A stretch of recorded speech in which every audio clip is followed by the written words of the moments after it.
Hi, I'm State Senator Jamie Eldridge, and we are having a remote version of my cable TV show Half Hour on the Hill.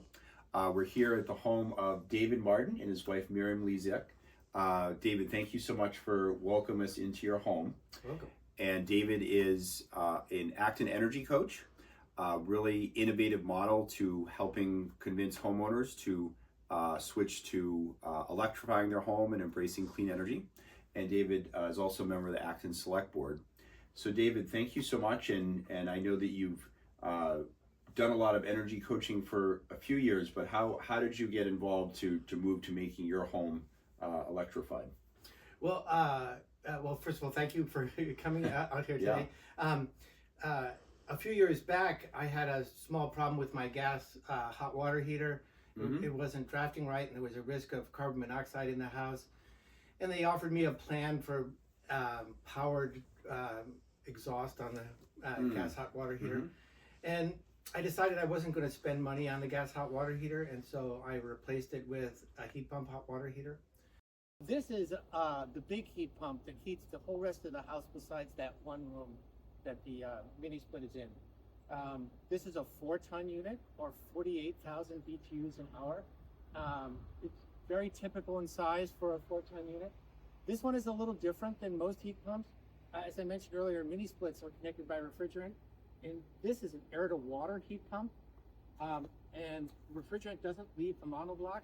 Instead, cold hot water goes into that. From that outdoor heat pump we just saw, come to this buffer tank, and this just holds hot water, which is used to heat the house. And then that hot water is distributed through this system here. There are 5 zones in this house that heat the baseboard radiators throughout the house, just like it was with when I had a gas boiler, except now it's the hot water from a heat pump. The disadvantage of this system is it doesn't provide air conditioning, but it works well for us, and it works fine for heating. In between here is a heat pump hot water heater. This is very similar to a regular hot water heater in terms of function, except it draws its heat from this room, the basement, and pumps it into the tank. And so in some ways it's just the opposite of a refrigerator. A refrigerator is also a heat pump. It pumps heat from inside the box into the kitchen. This pumps heat from the basement into the water tank, and heats the water. It uses about 1/3 the electricity of a regular hot water heater. But other than that, it's, as far as, using hot water, it's the same. Mm-hmm. And then about the same time, our gas range was having problems, and so we replaced it with an induction range. Cooks like induction cooktops because they heat up really quickly. They heat with magnetism. They heat the pan directly. Mm-hmm. But they'll only work with cookware that attracts a magnet. Mm-hmm. And if it doesn't attract a magnet, then like aluminum cookware, then the cookware has to be replaced. That can get into a lot of money, and so often people just go with a regular electric cooktop, which is fine. Induction cooktops are only like 15% more efficient, but regular electric cooktops are twice as efficient as gas. Okay. Because gas is better at heating the air than heating. And that was kind of the start. And so after that, we jumped in with both feet, and I think that's such an important point, because I think there's so many homeowners, perhaps those that, not like you and me, that might not be as focused on embracing clean energy or combating climate, but have, old or systems that are at their end of life and already have to update it, and making the point that the transition to electrification is a very good, solid model that heats your home and keeps it in good condition. That's exactly right. A good percentage of the people that I coach in Acton they don't need to install anything right away, but they want to know how to do it when the time comes, when they have a failure or something, which is really important, because if something fails in the middle of the winter and you don't have a plan in place, you're just going to tell the contractor, okay, just put in the new one, right? And we'll have fossil fuels for another 20 years there. Mm-hmm. So the important thing is when something breaks, to replace it with something that's climate friendly. Mm-hmm. And so we did that for those two. Our heating system was still working, but after we started down this road, we decided to go with heat pumps for a couple reasons. One is we get air conditioning in a little bit of the house, and this room in particular that we're sitting in was cold. even when I heat with gas. And so the mini split heat pump that's in this room allows us to control the temperature of this room separately and keep it a little warmer. This is where we sit after dinner to read or watch TV or something. And I think that's an important point because, you know, we're here in a cold day. As soon as I came into your house, you know, it's very, very warm sitting here in your living room. It is very warm. I could, you know, feel the heat just a moment ago when I was just by the mini split. So it's one of the concerns, I think, often misguided, you know, often used to criticize heat pumps or electrification is, oh, these systems don't do well in the winter, but we're here, it's perfectly warm, and I think you make the point about the kind of heat pump and mini split you need to buy for New England homes. Yes, if you use a mini split that's designed to work in the southern U.S., that won't work well here. It'll work fine for air conditioning, but it maybe will work down to 30 degrees, and which is maybe okay for Georgia, but not okay for Massachusetts.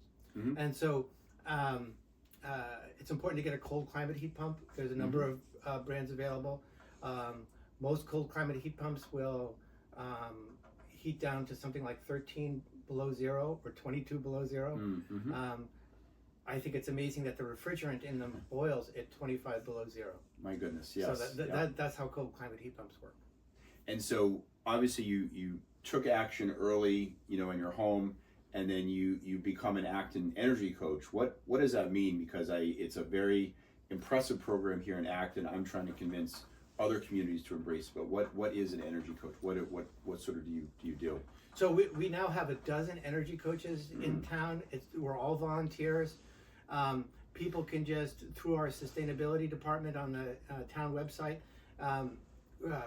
ask for an energy coaching visit.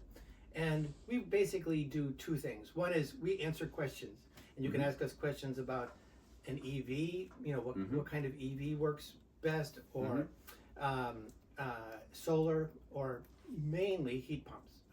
That's the biggest thing. And we'll, in most cases, we usually visit the house because in a retrofit, every house is different. Sure. And we say, you know, in this case, this kind of heat pump would probably work well here. Ask your contractor about this.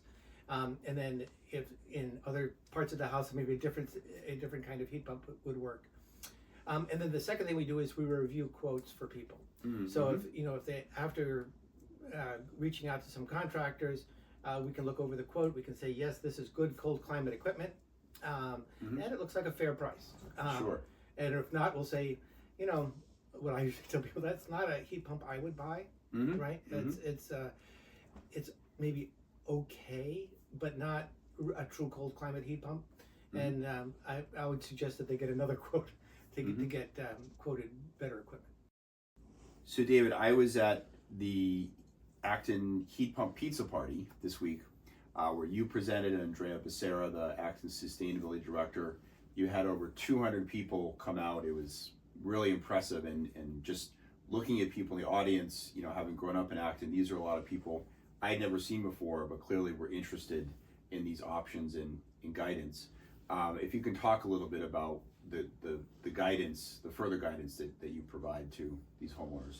Yeah, so that was amazing, the turnout there. Yeah. We were scheduled to be in the library, and we had to move to the top of town hall to fit. I'd say those folks that came out are typical of the people that I coach. People want to electrify for a number of reasons. One is they just want to go green.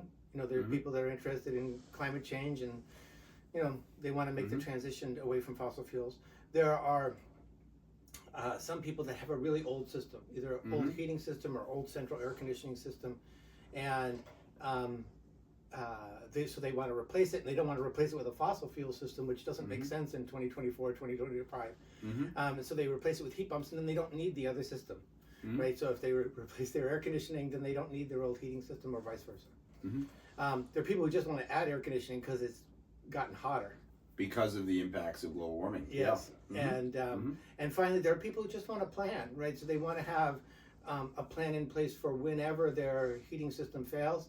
They know who to call, what they want, you know, because, you know, if your heating system fails in the winter, you're not going to do a lot of research and take a lot of time to make a decision. You want to tell someone to what to do the next day. Exactly. Right. And so if they have a plan in place, they can do that. And again, we don't want to have another fossil fuel system put in, which is going to last 20 years or more. You know, the state wants to be carbon neutral by 2050. So. And on the Acton front, and referring to that law, you know, Acton has a climate action plan. It is one of 10 municipalities that received the all-electric municipality designation, which was legislation that I'd helped pass about 2 years ago. So really appreciate Acton's leadership. What is the track record now in Acton on homes doing these conversions similar to what you've done in your home? So we've coached somewhere in the neighborhood of 250 people, and you know I'd have to go back and count them, but I'd say about a third have done some work with heat pumps or solar.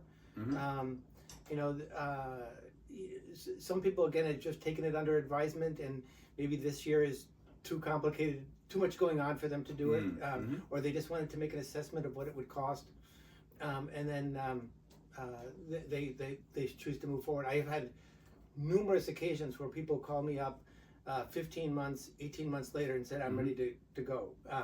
So that's great. And there are lots of incentives in place from Mass Save that help people do this, including if you remove fossil fuels from heating, you get $10,000. And you can also get a 0% loan up to $25,000 to help tide over the equipment purchase. That's excellent. And if you could describe the whole scope of what you've done here at your home to move to being all electric. Yeah, so we used to have gas heat, gas hot water, gas range, and a gas dryer. Now all those things are electric. So this is a heat pump dryer. It works again just like a regular dryer, except it's got a heat pump in it, and it works in kind of a clever way. It runs the air through the hot side of the heat pump, and then through the closed to dry them, and then runs the air through the cold side of the heat pump to condense out the water, and then it pumps the water out this hose. Usually this hose goes to the same drain that your washer goes to. In my case, I have a separate drain. The nice thing about that is, in addition to using 1/3 of the electricity of a regular dryer, there is no vent. And so it doesn't pump your nice conditioned air in your house and throw it outside. All the air stays in the house. So, because I think of a traditional dryer, you know, if you go outside the house, you can see it coming out. And you're throwing the nice heated air in your house out the door. So this doesn't do that. This particular dryer is a full-sized, American-sized model. They make European-sized models as well. This one also, if you press a button, this little speed button, it operates like a regular dryer. It gets hot with electric resistance. So if you're really in a hurry, a heat pump dryer does take a bit longer to dry your clothes than a regular dryer. About how much longer, usually? Somewhere between 50 and 100% longer. Okay. You know, a regular clothes load, probably 50% longer. A load of towels takes maybe twice as long. But if you're in a hurry, like your kid says that she forgot to wash her soccer clothes and she has a game in an hour, you can press speed here. It'll work like a regular dryer. Excellent. And where did you buy this? Is it available just at a local general store? Yeah, just a local appliance store. Okay. So it's becoming that universal. Yes. Yep. Whirlpool is the only American manufacturer that I know of currently. Korean manufacturers and European manufacturers also make them.